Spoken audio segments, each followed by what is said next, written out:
राजा नल और दमयंती की अमर प्रेम कहानी। यह एक ऐतिहासिक और सच्ची प्रेम कहानी है। निषाद देश में वीरसेन के पुत्र नल नाम के एक राजा थे। वह बहुत ही सुंदर और गुणवान थे। वे सभी तरह की अस्त्र विद्या में भी बहुत निपुण थे। उन्हें जुआ खेलने का थोड़ा शौक था। उन्हीं दिनों विदर्भ देश में भीमक नाम के एक राजा राज्य करते थे। वे भी नल के समान ही सर्वगुण संपन्न थे। उन्होंने दमन ऋषि को प्रसन्न करके उनके वरदान से 4 संतान प्राप्त की थी। 3 पुत्र और उनकी एक कन्या थी। उनके पुत्रों के नाम दम, दांत व दमन थे और उनकी पुत्री का नाम दमयंती था। दमयंती लक्ष्मी के समान रूपवंती थी। उनकी बड़ी बड़ी आंखें थी। उस समय देवताओं और यक्षों में कोई भी कन्या इतनी रूपवती नहीं थी। उन दिनों कितने ही लोग उस देश में आते और राजा नल से दमयंती के गुणों का बखान करते। एक दिन राजा नल ने अपने महल के उद्यान में कुछ हंसों को देखा। उन्होंने एक हंस को पकड़ लिया। हंस ने कहा कि आप मुझे छोड़ दीजिए, हम लोग दमयंती के पास जाकर आपके गुणों का ऐसा वर्णन करेंगे कि वह आपको जरूर वर लेंगी। वे सब हंस उड़कर राजकुमारी दमयंती के पास गए। दमयंती उन्हें देखकर बहुत खुश हुई। हंसों को पकड़ने के लिए वह उनके पीछे पीछे दौड़ने लगी। दमयंती जिस हंस को पकड़कर दौड़ती तो वही हंस बोल उठता। रानी दमयंती निषेध देश का एक नल नाम का राजा है। वह राजा बहुत सुंदर है। मनुष्यों में उसके समान सुंदर और कोई नहीं है। वह मानो साक्षात कामदेव का स्वरूप है। यदि तुम उसकी पत्नी बन जाओ तो तुम्हारा जन्म और रूप दोनों सफल हो जाएं। वह अश्विनी कुमार के समान सुंदर है। मनुष्यों में उसके समान सुंदर और कोई भी राजा नहीं है। जैसे तुम स्त्रियों में रत्न हो, वैसे ही नल पुरुषों में भूषण है। तुम दोनों की जोड़ी बहुत सुंदर है। दमयंती ने कहा, हंस, तुम नल से भी ऐसी ही बात कहना वहां जाकर। हंस ने लौटकर राजा नल को उनका संदेश दिया। दमयंती हंस के मुंह से राजा नल की कीर्ति सुनकर उनसे प्रेम करने लगी। उसकी आसक्ति इतनी बढ़ गई कि वह रात दिन उनका ही ध्यान करती रहती। शरीर धूमिल और दुबला हो गया। वे कमजोर सी दिखने लगी। उनकी सहेलियों ने दमयंती के मन के भाव को जानकर राजा से निवेदन किया कि आपकी पुत्री अस्वस्थ हो गई है। राजा ने बहुत विचार किया और अंत में इस निर्णय पर पहुंचा कि मेरी पुत्री विवाह योग्य हो गई है। दमयंती के पिता ने सभी देशों के राजाओं को स्वयंवर के लिए निमंत्रण पत्र भेज दिया और सूचित कर दिया। सभी देश के राजा हाथी व घोड़ों के रथों से वहां पहुंचने लगे। नारद और पर्वत से सभी देवताओं को भी दमयंती के स्वयंवर का समाचार मिल गया। इंद्र और सभी लोकपाल भी अपने वाहनों सहित रवाना हुए। राजा नल को भी संदेश मिला तो वे भी दमयंती के स्वयंवर के लिए वहां पहुँचे। नल के रूप को देखकर इंद्र ने रास्ते में अपने विमान को खड़ा कर दिया और नीचे उतर कर कहा कि राजा नल, आप बहुत सत्यवादी हैं। आप हम लोगों के दूत बन जाइए। नल ने प्रतिज्ञा कर ली और कहा कि ठीक है, मैं ऐसा ही करूँगा। फिर पूछा कि आप कौन हैं? तो इंद्र ने कहा, हम लोग देवता हैं। हम लोग दमयंती के लिए यहाँ आए हैं। आप हमारे दूत बनकर दमयंती के पास जाइए और उनसे कहिए कि इंद्र, वरुण, अग्नि और यम देवता तुम्हारे पास आकर तुमसे विवाह करना चाहते हैं। इनमें से तुम चाहो उस देवता को अपना पति स्वीकार कर लो। नल ने दोनों हाथ जोड़कर कहा कि देवराज, वहाँ आप लोगों का और मेरे जाने का एक ही प्रयोजन है, इसलिए आप मुझे वहाँ दूत बनाकर भेजें। यह उचित नहीं है। जिसकी किसी स्त्री को पत्नी के रूप में पाने की इच्छा हो चुकी हो, वह भला उसको कैसे छोड़ सकता है और उसके पास जाकर ऐसी बात कह ही कैसे सकता है। आप लोग कृपया इस विषय में मुझे क्षमा कर दीजिए। देवताओं ने कहा, नल, तुमने पहले हम लोगों से प्रतिज्ञा की थी कि मैं तुम्हारा काम करूँगा। अब प्रतिज्ञा मत तोड़ो, अविलंब वहाँ चले जाओ। नल ने कहा, राजमहल में निरंतर कड़ा पहरा रहता है, मैं कैसे जा सकूँगा? इंद्र की आज्ञा से नल ने राजमहल में बिना रोक टोक के प्रवेश किया। दमयंती और उसकी सहेलियां भी उसे देखकर मुग्ध हो गई और लज्जित होकर कुछ बोल न सकी। तुम देखने में बड़े सुंदर और निर्दोष जान पड़ते हो। पहले यहाँ आते समय द्वारपालों ने तुम्हें देखा क्यों नहीं? पहले मुझे यह बताइए। उनसे तनिक भी चूक हो जाने पर मेरे पिता बहुत कड़ा दंड देते हैं। नल ने कहा, मैं नल हूँ, लोकपालों का दूत बनकर तुम्हारे पास आया हूँ। सुंदरी, ये देवता तुम्हारे साथ विवाह करना चाहते हैं। तुम इनमें से किसी एक देवता के साथ विवाह कर लो। यही संदेश लेकर मैं तुम्हारे पास आया हूँ। उन देवताओं के प्रभाव से जब मैंने तुम्हारे महल में प्रवेश किया तो मुझे कोई देख नहीं पाया। मैंने तुमसे देवताओं का संदेश कह दिया है। अब जो कहना है कह दो। अब तुम्हारी जो इच्छा हो वो करो। दमयंती ने बड़ी श्रद्धा के साथ देवताओं को प्रणाम करके मंद मुस्कान के साथ कहा, स्वामी, मैं तो आपको ही अपना सर्वस्व मानकर अपने आप को आपके चरणों में सौंपना चाहती हूँ। जिस दिन मैंने हंसों की बात सुनी तभी से मैं आपके लिए व्याकुल हूँ। आपके लिए ही मैंने राजाओं की भीड़ इकट्ठी की है। यदि आप मुझ दासी की प्रार्थना अस्वीकार कर देंगे तो मैं जहर खाकर मर जाऊंगी। राजा नल ने दमयंती से कहा, जब बड़े बड़े लोकपाल तुमसे शादी करना चाहते हैं फिर तुम मुझ मनुष्य से क्यों शादी करना चाहती हो? मैं तो उन देवताओं के चरणों की धूल के बराबर भी नहीं हूँ। तुम अपना मन उन्हीं में लगाओ। देवताओं का अप्रिय करके इंसान की मृत्यु हो सकती है। तुम मेरी रक्षा करो और उनको वरण कर लो। नल की बात सुनकर दमयंती घबरा गई। उसकी आंखों से आंसू छलक आए। उस समय दमयंती का शरीर कांप रहा था, हाथ जुड़े हुए थे। उसने कहा, मैं आपको वचन देती हूँ कि मैं आपको ही पति के रूप में वरण करूँगी। राजा नल ने कहा, अच्छा, तब तो तुम ऐसा ही करो, परंतु यह बतलाओ कि मैं यहाँ उनका दूत बनकर आया हूँ। अगर इस समय मैं अपने स्वार्थ की बात करने लगूँ तो यह कितनी बुरी बात है। मैं तो अपना स्वार्थ तभी बना सकता हूँ जब वह धर्म के विरुद्ध ना हो। तब दमयंती ने गदगद कंठ से कहा, राजा, इसके लिए एक निर्दोष उपाय है। उसके अनुसार काम करने पर आपको दोष नहीं लगेगा। वह यह उपाय है कि आप सभी लोकपालों के साथ स्वयंवर मंडप में आएं। मैं आपको वर लूँगी, तब आपको दोष भी नहीं लगेगा। देवताओं के पूछने पर उन्होंने कहा, मैं दमयंती के पास गया तो मुझे देखकर वे और उनकी सखियां सभी मुझ पर मोहित हो गई और आप लोगों के प्रस्ताव को उनके सामने रखने के बाद भी वे मुझे ही वरण करने पर तुली हैं। स्वयंवर की घड़ी आई। राजा भीमक ने सभी को बुलवाया। शुभ मुहूर्त में स्वयंवर रखा। सब राजा अपने अपने निवास स्थान में आकर स्वयंवर में यथास्थान पर बैठ गए। तभी दमयंती वहां आई। सभी राजाओं का परिचय दिया जाने लगा। दमयंती एक एक को देखकर आगे बढ़ने लगी। आगे एक ही स्थान पर नल के समान ही वेशभूषा वाले 5 राजकुमार खड़े दिखाई दिए। यह देखकर दमयंती को संदेह हो गया कि जिसकी ओर देखती उन्हें सिर्फ राजा नल ही दिखाई देते। इसलिए विचार करने लगी कि मैं देवताओं को कैसे पहचानूं और ये राजा है यह कैसे जानूं। उसे बड़ा दुख हुआ।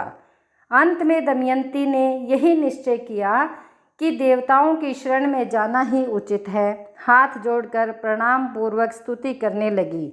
देवताओं, हंसों के मुंह से नल का वर्णन सुनकर मैंने उन्हें पति रूप में वरण कर लिया है।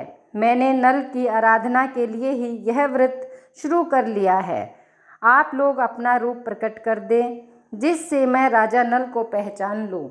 देवताओं ने दमयंती की बात सुनकर उसके दृढ़ निश्चय को देखकर उन्होंने उसे ऐसी शक्ति दी जिससे वह देवता और मनुष्य में अंतर कर सके।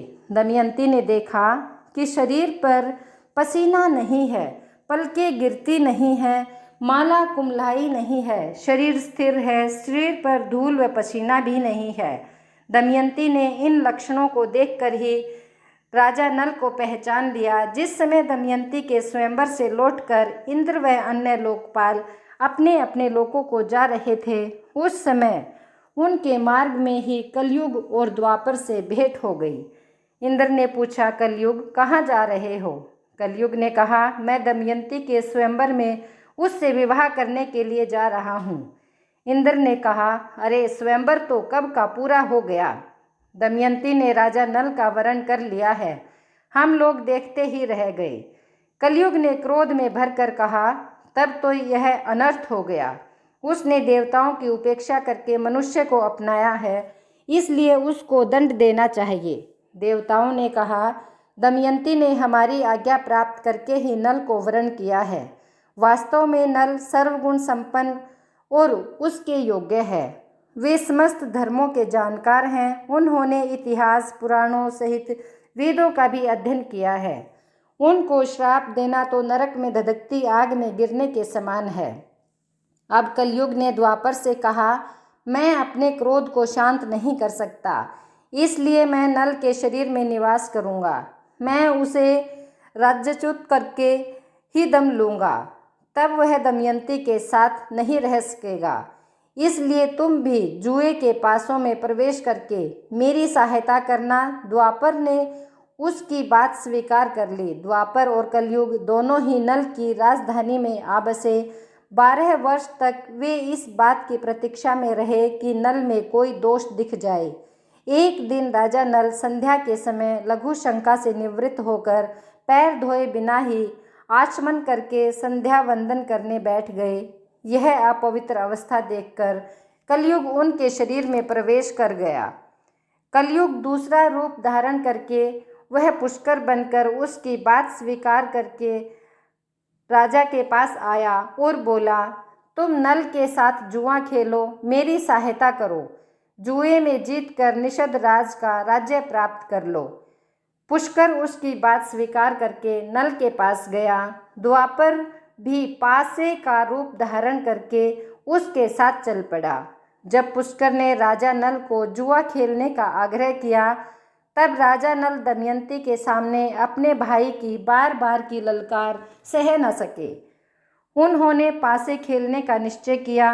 उस समय नल के शरीर में कलयुग घुसा हुआ था, इसीलिए नल जो कुछ भी जुए में लगाते हार जाते। प्रजा और मंत्रियों ने राजा को रोकना चाहा, लेकिन जब वे नहीं माने तो मंत्रियों ने द्वारपाल को रानी दमयंती तक राजा को रोकने का संदेश पहुंचवाया। तब रानी नल दमयंती को बोली, आपकी पूरी प्रजा आपके दुख के कारण अचेत हुई जा रही है। इतना कहकर दमयंती भी रोने लगी। लेकिन राजा नल कलयुग के प्रभाव में थे, इसीलिए जो पासे फेंकते वही उनके प्रतिकूल पड़ते। जब दमयंती ने यह सब देखा तो उसने धाय को बुलवाया और उसके द्वारा राजा नल के सारथी वार्ष्णेय को बुलवाया। उन्होंने उनसे कहा, सारथी, तुम जानते हो कि महाराज बहुत संकट में हैं। अब यह बात तुमसे छिपी नहीं है। तुम रथ जोड़ लो और मेरे बच्चों को रथ में बैठाकर कुंडी नगर ले जाओ। उसके बाद पुष्कर ने राजा नल का सारा धन ले लिया और बोला, तुम्हारे पास दांव पर लगाने के लिए और कुछ है या नहीं? यदि तुम दमयंती को दांव पर लगाने के लायक समझो तो उसे भी लगा दो। लेकिन राजा नल ऐसा नहीं करते हैं। राजा नल और दमयंती दोनों ही महल छोड़कर चले जाते हैं। एक दिन राजा नल ने देखा कि बहुत से पक्षी उनके पास ही बैठे हैं। उनके पंख सोने के समान दमक रहे हैं। नल ने सोचा कि इनकी पाँख से कुछ धन मिलेगा। ऐसा सोचकर उन्हें पकड़ने के लिए नल ने उन पर अपना पहनने का वस्त्र डाल दिया। पक्षी उनका वस्त्र लेकर उड़ गए। अब नल नंगे होकर बड़ी दीनता के साथ मुंह नीचा करके खड़ा हो गया। पक्षियों ने कहा, तू नगर से एक वस्त्र पहनकर निकला था, उसे देखकर हमें बड़ा दुख हुआ था। ले, अब हम तेरे शरीर का वस्त्र लिए जा रहे हैं। हम पक्षी नहीं, जुए के पासे हैं। नल ने दमयंती से पासे की बात कह दी। तुम देख रही हो, यहाँ बहुत से रास्ते हैं, एक अवंती की ओर जाता है, दूसरा पर्वत होकर दक्षिण देश को। सामने विंध्याचल पर्वत है। यह अपयोष्णी नदी समुद्र में मिलती है। सामने का रास्ता विदर्भ देश को जाता है। यह कौशल देश का मार्ग है। इस प्रकार राजा नल दुख और शोक से भरकर बड़ी ही सावधानी के साथ दमयंती को भिन्न भिन्न आश्रम मार्ग बताने लगे। दमयंती की आंखें आंसू से भर गई। दमयंती ने राजा नल से कहा, क्या आपको लगता है कि मैं आपको छोड़कर अकेली कहीं जा सकती हूँ? मैं आपके साथ रहकर आपके दुख को दूर करूँगी। दुख के अवसरों पर पत्नी पुरुष के लिए औषधि के समान है। वह धैर्य देकर पति के दुख को कम करती है। उस समय नल के शरीर पर वस्त्र नहीं था। धरती पर बिछाने के लिए एक चटाई भी नहीं थी। शरीर पर धूल से लथपथ हो रहा था। भूख प्यास से परेशान राजा नल जमीन पर ही सो गए। दमयंती भी उनके साथ ये सारे दुख झेल रही थी। राजा नल भी जमीन पर ही सो रहे थे। दमयंती के सो जाने पर राजा नल की नींद टूटी। सच्ची बात तो यह थी कि वे दुख और शोक के कारण सुख की नींद सो भी नहीं सकते थे। वे सोचने लगे कि दमयंती मुझसे बड़ा प्रेम करती है। प्रेम के कारण ही उसे इतना दुख झेलना पड़ेगा। यदि मैं इसे छोड़कर चला जाऊं तो संभव है कि इसे सुख भी मिल जाए। अंत में राजा नल ने यही निश्चय किया कि इसे सुख भी मिल सकता है अगर मैं इसे छोड़ दूं। दमयंती सच्ची पतिव्रता है। इसके अस्तित्व को कोई भंग नहीं कर सकता। इस प्रकार त्यागने का निश्चय करके और अस्तित्व की ओर से निश्चिंत होकर राजा नल ने यह विचार किया कि मैं निवस्त्र हूँ और दमयंती के शरीर पर भी केवल एक वस्त्र है। फिर भी इसके वस्त्रों में से आधा फाड़ लेना ही श्रेयकर है, लेकिन फाड़ूं कैसे? शायद यह जाग जाए। राजा नल ने यह सोचकर दमयंती को धीरे से उठाकर उसके शरीर का आधा वस्त्र फाड़कर अपना शरीर ढक लिया। दमयंती नींद में थी। राजा नल उसे छोड़कर निकल पड़े। थोड़ी देर बाद वे शांत हुए और फिर धर्मशाला की ओर लौट आए। थोड़ी देर बाद जब राजा नल का हृदय शांत हुआ तब वे धर्मशाला में इधर उधर घूमने लगे और सोचने लगे कि अब तक दमयंती पर्दे में रहती थी, इसे कोई छू भी नहीं सकता था। आज यह अनाथ के समान आधा वस्त्र पहने धूल में सो रही है। यह मेरे बिना दुखी होकर वन में कैसे रहेगी? मैं तुम्हें छोड़कर जा रहा हूँ। सभी देवता तुम्हारी रक्षा करें। उस समय राजा नल का दिल दुख के मारे टुकड़े टुकड़े हुआ जा रहा था। शरीर में कलयुग का प्रवेश होने के कारण उनकी बुद्धि नष्ट हो गई थी। इसीलिए वे अपनी पत्नी को वन में अकेली छोड़कर वहां से चले गए। जब दमयंती की नींद टूटी तब उसने देखा कि राजा नल वहां नहीं है। यह देखकर वो चौंक गई और राजा नल को पुकारने लगी। जब दमयंती को राजा नल बहुत देर तक दिखाई नहीं पड़े तो वे विलाप करने लगी और भटकती हुई जंगल के बीचों बीच जा पहुंची। वहां अजगर दमयंती को निगलने लगा। दमयंती मदद के लिए चिल्लाने लगी तो एक व्याघ्र ने यह चिल्लाना सुनकर वहां पर वह आया और वह दौड़ दौड़ कर वहां आकर देखता है कि दमयंती को अजगर निगल रहा है। अपने तेज शस्त्र से उसने अजगर का मुंह चीर डाला। उसने दमयंती को छुड़ाकर नहलवाया, आश्वासन देकर भोजन करवाया। दमयंती जब कुछ शांत हुई, व्याघ्र ने पूछा, सुंदरी तुम कौन हो? किस कष्ट में पड़कर किस उद्देश्य से तुम यहाँ आई हो? दमयंती की सुंदरता, बोलचाल और मनोहरता देखकर व्याघ्र उस पर मोहित हो गया। वह दमयंती से मीठी मीठी बातें करके उसे अपने वश में करने की कोशिश करने लगा। दमयंती उसके मन के भाव को समझ गई। दमयंती ने उसके बलात्कार करने की चेष्टा को बहुत रोकना चाहा, लेकिन जब वह किसी प्रकार नहीं माना तो उसने उसे श्राप दे दिया कि मैंने राजा नल के अलावा अगर किसी और का चिंतन कभी नहीं किया हो तो यह व्याघ्र मरकर जमीन पर गिर पड़े। दमयंती के इतना कहते ही व्याग के प्राण पखेरु उड़ गए। व्याग के मर जाने के बाद दमयंती एक निर्जन और भयंकर वन में जा पहुंची। राजा नल का पता पूछती हुई वह उत्तर की ओर बढ़ने लगी। 3 दिन रात दिन बीत जाने के बाद दमयंती ने देखा कि सामने ही एक बहुत सुंदर तपोवन है जहाँ बहुत से ऋषि निवास करते हैं।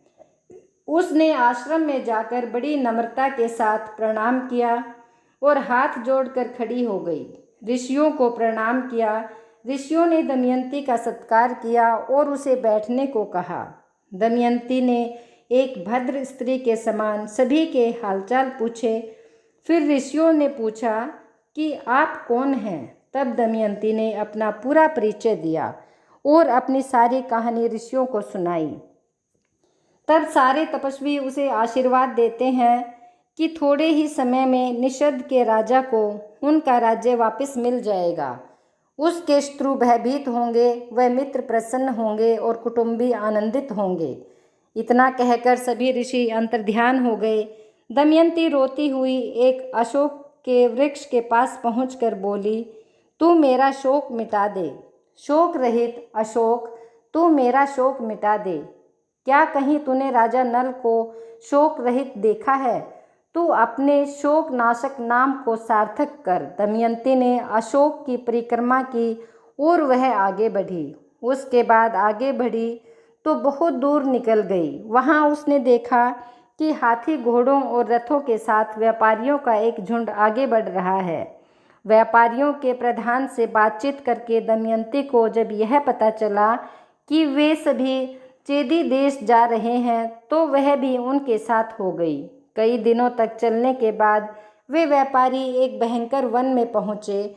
वहाँ एक बहुत सुंदर सरोवर था। लंबी यात्रा के कारण वे लोग थक चुके थे, इसलिए उन लोगों ने वहीं पड़ाव डाल दिया। रात के समय जंगली हाथियों का झुंड आया। आवाज़ सुनकर दमयंती की नींद टूट गई। वह इस मांसाहार के दृश्य को देखकर समझ नहीं पा रही थी कि वह क्या करे। वे सभी व्यापारी मर गए और वहाँ से भाग निकली दमयंती। और दमयंती भागकर उन ब्राह्मणों के पास पहुँची और उनके साथ ही चलने लगी। शाम के समय वह राजा सुबाहु के यहाँ जा पहुँची। वहाँ उसे सब बावली समझ रहे थे। उसे बच्चे परेशान कर रहे थे। उस समय राजमाता महल के बाहर खिड़की से देख रही थी। उन्होंने अपनी दासी से कहा, देखो तो वह स्त्री बहुत दुखी मालूम होती है। तुम जाओ और उसे मेरे पास ले आओ। दासी दमयंती को रानी के पास ले गई। रानी ने दमयंती से पूछा, तुम्हें डर नहीं लगता ऐसे घूमते हुए?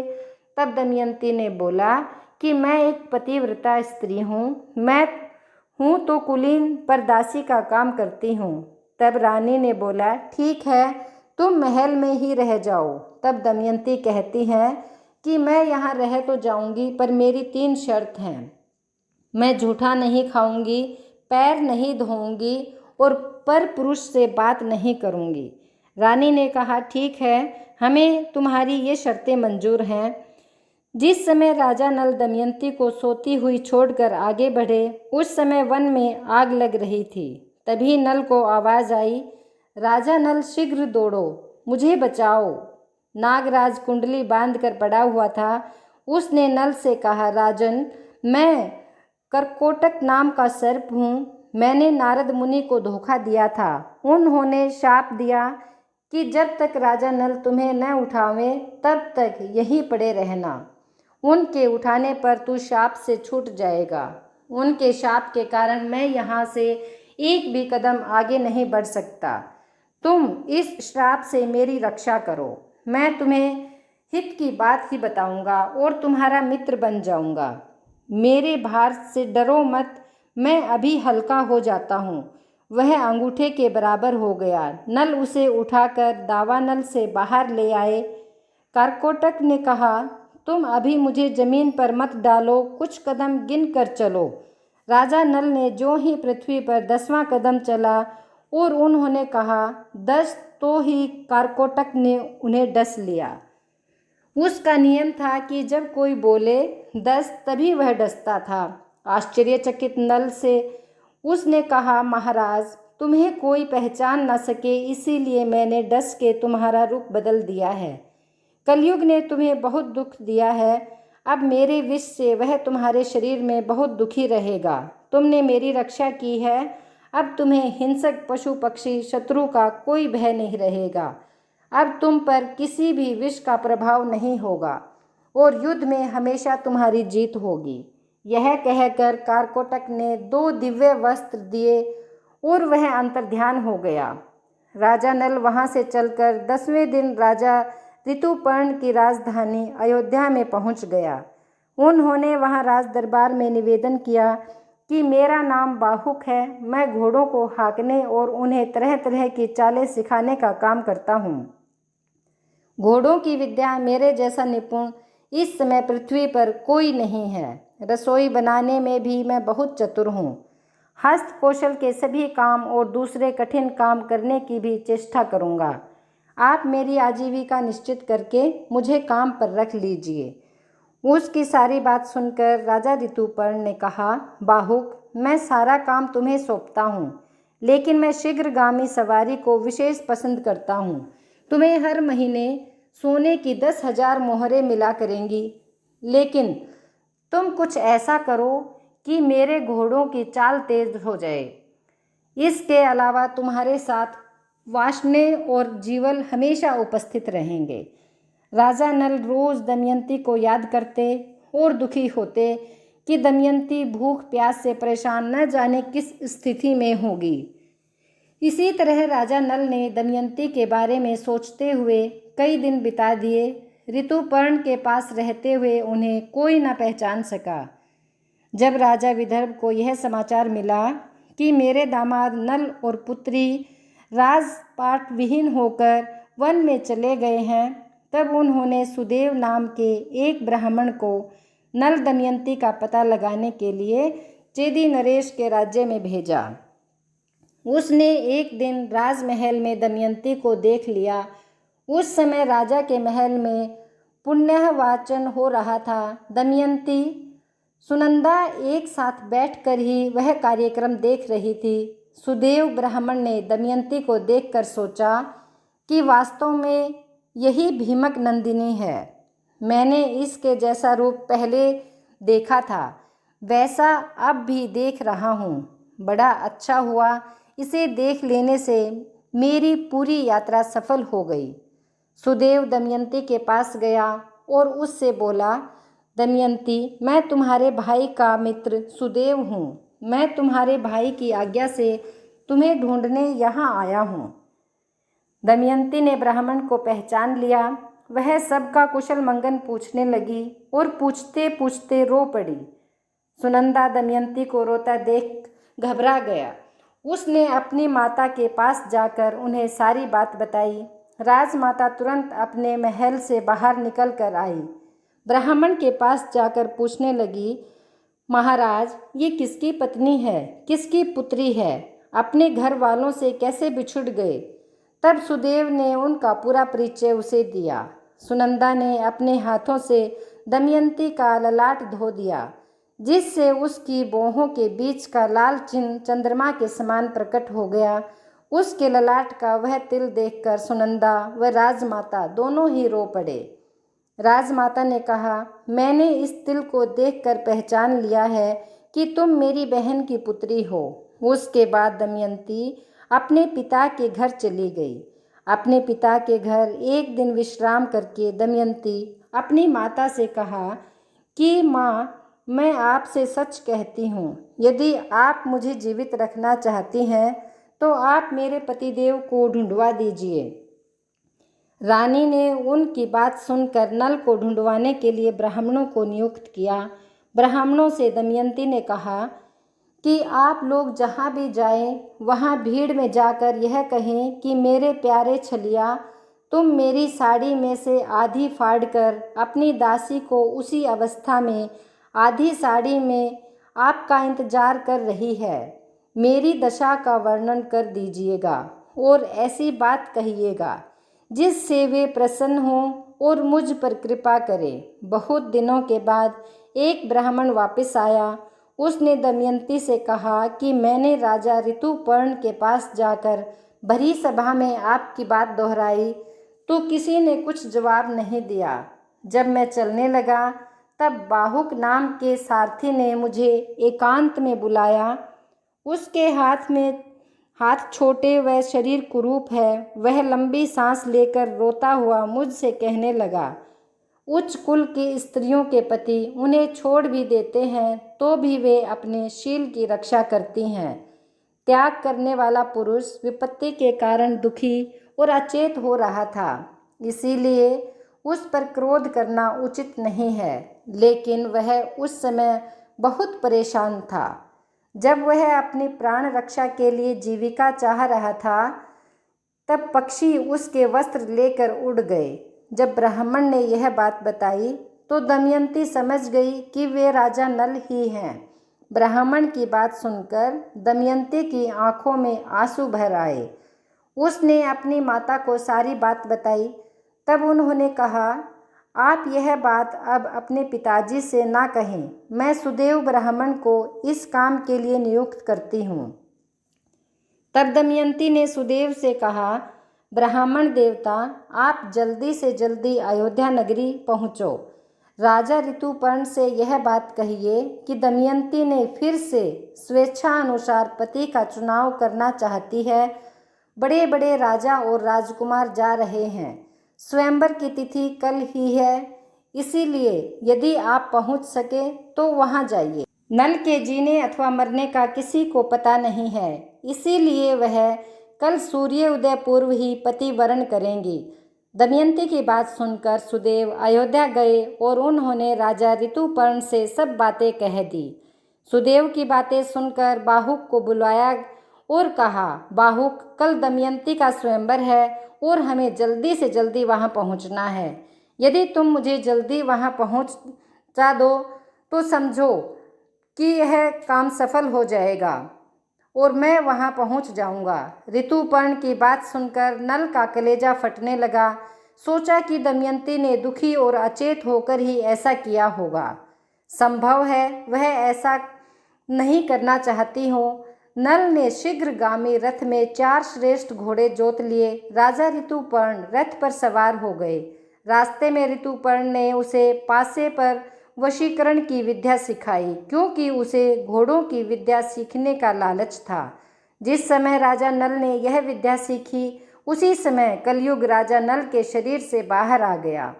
कलयुग ने नल का पीछा छोड़ दिया था, लेकिन अभी उनका रूप नहीं बदला था। उन्होंने अपने रथ को जोर से हाँका और शाम होते होते वे विदर्भ देश पहुँचे।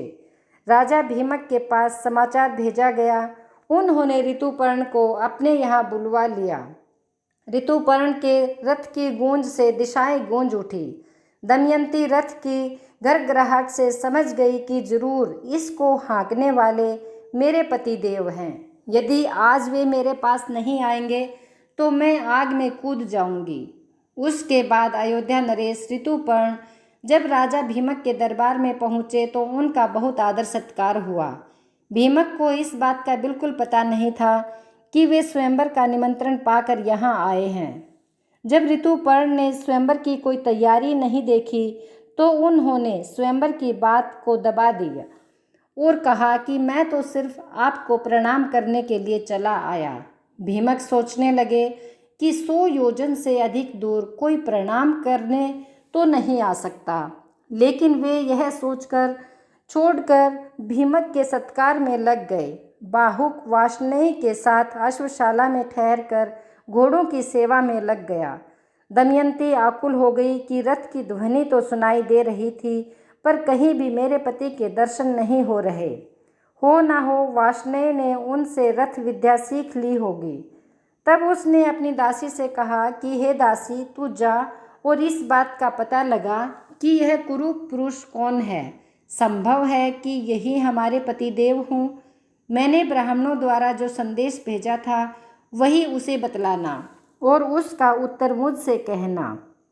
तब दासी ने बाहुक से जाकर पूछा, राजा नल कहाँ है? क्या तुम उन्हें जानते हो या तुम्हारा सारथी वार्ष्णेय उन्हें जानता है? बाहुक ने कहा, मुझे उसके संबंध में कुछ भी मालूम नहीं है। सिर्फ इतना ही पता है कि इस समय नल का रूप बदल गया है। वे छिपकर रहते हैं। उन्हें या तो दमयंती या स्वयं वे ही पहचान सकते हैं, या उनकी पत्नी दमयंती, क्योंकि वे अपने गुप्त चिन्हों को दूसरों के सामने प्रकट नहीं करना चाहते। अब दमयंती की आशंका और बढ़ गई और दृढ़ होने लगी कि यही राजा नल है। उसने दासी से कहा, तुम फिर बाहुक के पास जाओ और उसके पास बिना कुछ बोले खड़ी रहो। उसकी चेष्टाओं पर ध्यान दो। अब आग मांगे तो मत देना, जल मांगे तो देर कर देना। उसका एक एक चरित्र मुझे आकर बताओ। फिर वह मनुष्यों और देवताओं से उसमें बहुत से चरित्र देखकर वह दमयंती के पास आई और बोली, बाहुक ने हर तरह से अग्नि, जल व थल पर विजय प्राप्त कर ली है। मैंने आज तक ऐसा पुरुष नहीं देखा। तब दमयंती को विश्वास हो जाता है कि वह बाहुक ही राजा नल है। अब दमयंती ने सारी बात अपनी माता को बताकर कहा कि अब मैं स्वयं उस बाहुक की परीक्षा लेना चाहती हूँ, इसलिए आप बाहुक को मेरे महल में आने की आज्ञा दीजिए। आपकी इच्छा हो तो पिताजी को बता दीजिए। रानी ने अपने पति भीमक से अनुमति ली और बाहुक को रानीवास बुलवाने की आज्ञा दी। दमयंती ने बाहुक के सामने फिर सारी बात दोहराई। तब दमयंती के आंखों से आंसू टपकते देखकर नल से रहा नहीं गया। नल ने कहा, मैंने तुम्हें जानबूझकर नहीं छोड़ा, नहीं जुआ खेला, यह सब कलयुग की करतूत है। दमयंती ने कहा कि मैं आपके चरणों को स्पर्श करके कहती हूँ कि मैंने कभी मन से पर पुरुष का चिंतन नहीं किया हो तो मेरे प्राणों का नाश हो जाए। ऐसा अद्भुत दृश्य देखकर राजा नल ने अपना संदेह छोड़ दिया और कारकोटक नाग के दिए वस्त्र को अपने ऊपर ओढ़कर उसका स्मरण करके वे फिर असली रूप में आ गए। दोनों ने सबका आशीर्वाद लिया। दमयंती के मायके से उन्हें खूब धन देकर विदा किया गया। उसके बाद नल व दमयंती अपने राज्य में पहुँचे। राजा नल ने पुष्कर से फिर जुआ खेलने को कहा तो वह खुशी खुशी तैयार हो गया और नल ने जुए की हर बाजी को जीत लिया। इस तरह नल व दमयंती को फिर से अपना राज्य व धन प्राप्त हो गया। तो यह थी राजा नल और दमयंती की अमर प्रेम कहानी। दोस्तों, कहानी आपको पसंद आई हो तो इसे लाइक और शेयर करें और मेरे चैनल को सब्सक्राइब करें। धन्यवाद।